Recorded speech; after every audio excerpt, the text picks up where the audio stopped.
नमस्कार। तो चलिए आज बात करते हैं एक ऐसी प्रार्थना की जिसे दुनिया भर में करोड़ों लोग दोहराते हैं। प्रभु की प्रार्थना। खास बात यह है कि इसे खुद यीशु मसीह ने सिखाया था और इसके शब्द सुनने में जितने सरल लगते हैं ना, उनका मतलब उतना ही गहरा है। आइए मिलकर इसके हर हिस्से को बारीकी से समझते हैं। वैसे कभी सोचा है कि प्रार्थना का असल में मतलब क्या होता है? क्या ये सिर्फ कुछ शब्दों को रटना है या फिर इसका कोई गहरा मतलब भी है? इस सफर में हम इसी खास प्रार्थना के जरिए ये देखेंगे कि कैसे कुछ आसान से शब्द परमेश्वर के साथ हमारे रिश्ते को समझने में हमारी मदद कर सकते हैं। तो तैयार हैं? चलिए इस प्रार्थना की एक एक लाइन को साथ मिलकर खोलते हैं। जैसे किसी भी बातचीत की शुरुआत होती है, वैसे ही प्रार्थना भी एक संबोधन से शुरू होती है। देखते हैं कि ये प्रार्थना ईश्वर को किस नज़र से देखती है और उनके साथ हमारा रिश्ता कैसे बताती है। सबसे पहले प्रार्थना का जो पहला हिस्सा है ना, वो पूरा का पूरा परमेश्वर के सम्मान के बारे में है। इसमें हम सीधे सीधे कुछ मांगते नहीं हैं, बल्कि पहले हम ईश्वर की महानता को स्वीकार करते हैं। आइए देखते हैं कि ये कैसे होता है। प्रार्थना शुरू होती है इन शब्दों से, हे हमारे पिता जो स्वर्ग में हैं। अब यहाँ एक बात पर गौर कीजिए। यहाँ भगवान को कोई राजा, शासक या कोई बहुत दूर की शक्ति नहीं, बल्कि पिता कहा गया है। ये एक शब्द ही फौरन एक बहुत ही पर्सनल और करीबी रिश्ता बना देता है। तो इसका सीधा सा मतलब ये हुआ कि हम ईश्वर को एक प्यार करने वाले पिता की तरह देखें, जो हमारी परवाह करते हैं। ये हमें सिखाता है कि हम डर के साथ नहीं, बल्कि पूरे भरोसे और प्यार के साथ ईश्वर के पास जा सकते हैं, ठीक वैसे ही जैसे एक बच्चा अपने माँ बाप के पास जाता है। अच्छा, तो पहले एक करीबी रिश्ता बनाया और फिर तुरंत बाद प्रार्थना श्रद्धा और सम्मान की तरफ बढ़ती है। अगली लाइन है, तेरा नाम पवित्र माना जाए। तो इसका गहरा मतलब ये है कि हम दिल से चाहते हैं कि हर कोई, हर इंसान ईश्वर का आदर करे, उनके नाम को पवित्र माने। ये एक तरह की इच्छा है कि दुनिया में ईश्वर के लिए सम्मान की भावना फैले और उनके नाम का कभी कोई गलत इस्तेमाल ना हो। इसके बाद प्रार्थना एक बहुत ही अहम बात सामने रखती है, तेरा राज्य आए। अब सवाल ये है कि परमेश्वर के राज्य का मतलब क्या है?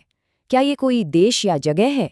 नहीं, बिल्कुल नहीं। ये असल में एक ऐसी दुनिया के लिए की गई दुआ है जहां भगवान के उसूल मतलब के प्यार, इंसाफ, अच्छाई और सच्चाई का राज हो। एक ऐसी दुनिया जहां नफरत और नाइंसाफी की जगह अमन और भाईचारा ले ले। और यही बात अगली लाइन में और भी साफ हो जाती है, तेरी इच्छा पृथ्वी पर भी हो। ये लाइन स्वर्ग के उस अच्छी दुनिया को हमारी अपनी दुनिया से जोड़ती है।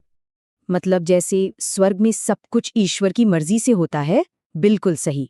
वैसे ही हम भी दुआ करते हैं कि जमीन पर भी हमारे काम, हमारे फैसले उसी अच्छाई के रास्ते पर चलें। ये मानो धरती पर स्वर्ग की एक झलक लाने की प्रार्थना है। तो पहले हमने परमेश्वर के सम्मान की बात की।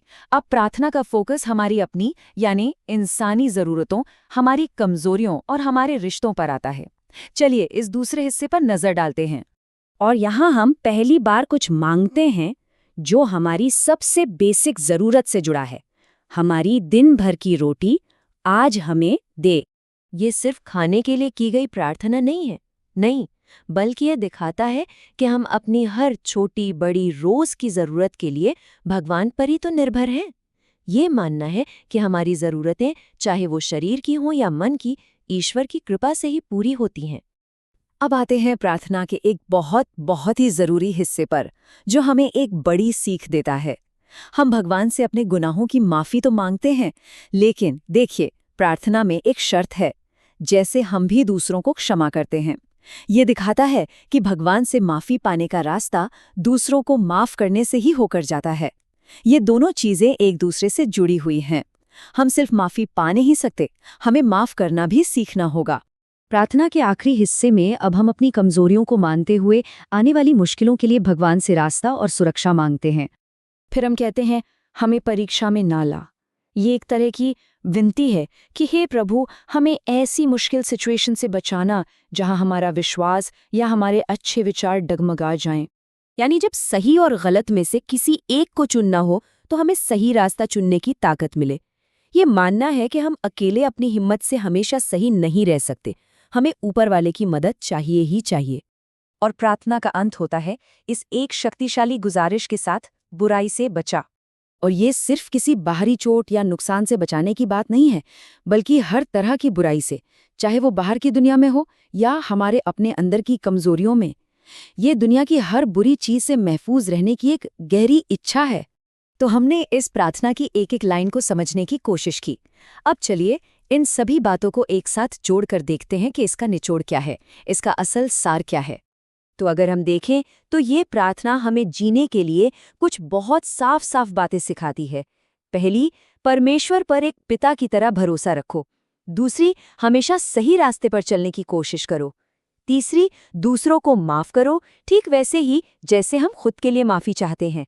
और चौथी, अपनी रोज की जरूरतों और मुश्किलों के लिए बिना झिझक के मदद मांगो। और आखिर में ये सवाल सोचने वाला है कि आज की इस तेज रफ्तार दुनिया में ये सीधे साधे शब्द हमें क्या सिखा सकते हैं। हजारों साल पुरानी ये प्रार्थना आज भी हमारी जिंदगी के लिए कितनी जरूरी हो सकती है ना?